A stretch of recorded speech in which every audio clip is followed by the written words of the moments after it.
Welcome back, Walkons fans, episode 190 of the podcast. I apologize if you hear birds chirping or jets flying over top of me. I'm sitting outside in beautiful Tempe, Arizona. It's probably sunny and 75 outside. You hardly see a cloud in the sky. It's a great time to be alive. And I'm sorry for any of you guys that are stuck in the polar vortex that is the northern part of the United States. That's why I'm smart and you're dumb because you live there and I don't. Tables have turned. Suck it. Cleaver, what do we got, bud? You never What do disappoint. you say to people in Texas who try to get away from it and now they've got rolling blackouts because it's so cold there? They should have moved to the Southwest. Yeah, I was gonna say it's not just the North. They're just like the middle South. They should have gone a little further west. Isn't that wild though? Like the whole infrastructure the is fact just that shutting Texas down. is frozen. The fact that Texas is frozen and they don't know what to do and like people are just completely shut out. That is wild. Like infrastructure completely failing. Like they have to turn the heat off in their houses because otherwise, I mean, it's not good. It's not good, boys. Kevin, you're on a business trip. I'm not going to disclose your location because who knows? Maybe the Russians will come and kill you, or I don't know. Yeah, business trip. Exactly. First question, because we are going to take questions. I work for the CIA. Right. There's a job opening for the CIA, or no, the FBI in Des Moines. Keep getting LinkedIn notifications about it. We're going to do questions from Twitter. It looks like there's a couple good ones, a couple funny ones, a couple serious ones. Have not done one in a while. This is actually going to be a Patreon exclusive episode for the full length. So if you are not a Patreon member, you're listening to about 15 to 20 minutes about this. First question of the day is, Kevin, do you have that thang on you? I wasn't able to bring that thing through airport security, so I do not currently have that thing on me. Dude, listen, you are actually allowed to ship it as long as you check it. So that's on you for getting caught in Detroit without that thing on you. I wasn't gonna check any luggage for a day and a half trip, man. So good to know that Kevin's being sent around the world. Kluver Enterprises, Tyler Kluver LLC we aren't quite there yet, but we'll get there. Okay, so that's the first question answered. Second of all, I don't know how to bring this up. And I'm not divulging anything deep yet, but I want the Walk-On listeners to know, because they are our family, right? You guys are the Walk-On army. That I'm nervous to say it. I'm fucking nervous to divulge this, and I'm not even saying today, Junior. I'm not even saying what it is yet because I don't know how to go about or why. The details of the situation need to become less fuzzy at this point. But there was some information sent to us, the Washed Up Walk-Ons. Okay. About the Hush Blackwell report from last summer that were not released when that report was released. Part of the report. You really just said, fuck the question and answer segment. You went straight into it, huh? I'm not going any further than this because I don't know what to do with the information. And that's all I'm leaving it at. There was that whole report. It wasn't all released. It would appear. Okay. And tell them the reason you're bringing this up, because we literally just did an episode about it, and that's why this got brought to your attention. Yeah. Man, I haven't been this nervous since we did the fucking episode after the whole thing went down. Let's just say this. The Doyle report, or the report on Iowa football, I guess, specifically Doyle, the main player in that, it was very, very one-sided what was released. And it would appear that if some of the stuff that we were sent, and the source will never be named, and I don't even know if I still have to check on credibility here and what this is, but it looks very credible. It looks like that report wasn't so one-sided after all. Both from, there was a lot of interviews / opinions on coach that were withheld. That seemed to all be on the side of that there is some good in Chris Doyle. So I don't know where to go with that. And you guys are probably sitting there like, well, what the fuck, Tyler? Tell us what's going on.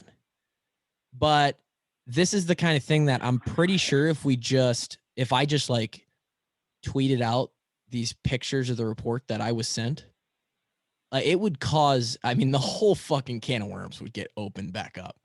I don't know. And I'm all for it, dude. Like, let's get my man back into the swing of things, man. You can't just be excommunicated. Well, and the thing is, it's like, the reason I'm not just doing that is because, damage is done.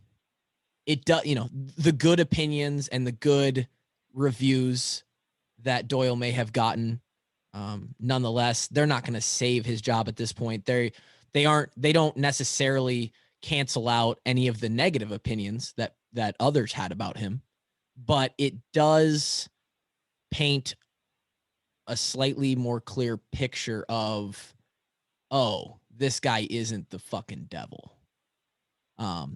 Right. And so that's all I got. You guys, I'm going to get a lot. I can't believe it.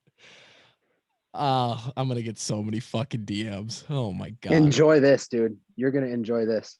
Just like create a burner account and leak it, I guess. Oh. I thought about it, dude. I honestly, I ain't keeping, I ain't keeping shit back. Late. No, I know. Now if it gets released, it's just going to come from, or I'll just send it to somebody else and have them do it. I can't do it. Listen, if I still had a Twitter account, I'd do it. I know you would do it. I'd wake up one morning in a bad mood and I'd just do it. Nike, baby. Oh man, guys. I'm worried that like now someone's going to hear this. This is going to, like Hush Blackwell is going to, because the whole thing is like, why were these, and this is why there's a little bit of skepticism. They look very legit. Why were they held back, right? Why were these pages redacted from the report? Was there an agenda? I don't know. But my first instinct was, hey, I'm making a burner account and I'm going to tweet these. And then I'm going to get like somebody else that has a few followers to retweet them. And then when they retweet it, then I'll finally go and retweet it. And then it'll, but I didn't do that. But we're not going to release that. Actually, to be quite honest, let's just be honest. I also had the idea between Drake, Kevin, and I the Wash Up Walkons text message is just gold. First of all, somehow we ended up talking about starting a cartel operation as well. That is completely separate from this. Wash Up Walkons Cartel LLC. However, we also thought about, hey, screw it. Let's release it on our Patreon and pay people to come look at it. Hey, dog, and I'm all for it. Hey, for $6.99, you can come read these reports and make a decision for yourself. We really didn't consider that. I said it as a joke. It was like, how shitty would it be if we just like paywalled this unreleased part of the report? What assholes are we? Bro, I think I just popped a rib out because business. Oh my God. That would be the best business move ever, man. Our marketing would be through the roof off that. I've had butterflies in my stomach for the entire time we've been recording this episode. So that brings us to, we're going to get to the questions. This episode's already been fire enough. I'm sure all of you are sitting there on the edge of your seat. That brings us to Drake and I had, Kevin got away with it and probably, probably feels better than we do. But Drake and I talked about Doyle and the whole thing for 40 minutes. And we did it, but it felt afterwards like we stopped recording that podcast 189. And Drake said, dude, I was sweating this whole podcast. And definitely was a sweaty little boy that day. I listened to it, and you guys really didn't say anything that crazy. I know, but Kev, when you talk for 30, 40 minutes and then you get to the end, you're like, shit, did I say, I don't know. Did something come out Kevin, there that was like, have you known me to say things that I probably shouldn't have said before? All the time. So it happens, man. And I didn't know. Yeah, Kluver makes a good point. Yeah. And so honestly, a lot of good response. There was really only one person, and I don't follow them. And they are, some would say maybe the most especially over the last 9 months, maybe the most outcast media member of the Iowa sports community. Love that. Yeah. Not going to mention the name just because he was the only one that was, that like had something to say about it, and it got like 4 favorites out of like 22,000 followers. So cool. I got a message from a Patreon member that summed it up really well. Weird how an outside perspective can kind of throw a good summation of something. I'm not going to divulge a name either because I didn't ask him if I could or anything, but he said, hey, Kluver, loved your analysis, you and Drake's analysis on the whole Doyle situation on the most recent episode. The whole situation has scarlet lettered him, and it's shitty. I obviously don't know him personally, but he helped develop so many of my childhood heroes, and his impact on the Iowa program was so widely felt. I feel for you guys because your audience demands that you have to talk about the situation and the current events. But you also have to walk the line of showing support for Coach Doyle while still validating your teammates' experiences. Overall, I just appreciate your guys' transparency and admire the way you have navigated through this shitty time. Keep up the great work. And that makes it sound a whole lot more planned. Drake and I just kind of like, hey, you want to start recording? Like pop. But that's pretty good. Ain't nothing to it but to do it, man. Right. All right, so let's get to the questions. Yeah, let's do that. So now everyone's sitting here like, what on earth are they hiding? First question, how is Tyler's Minecraft world going? Pretty good. Was just playing before we got on here. 30-second rideouts. Could any of you get away from Spencer Lee? Now I have okay. None of us are telling me I want to say yes. I want to say yes too.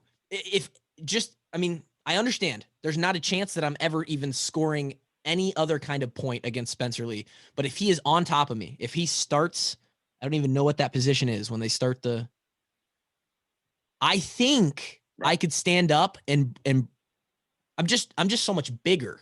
We're just so much bigger than he is, Yeah. Am I wrong there?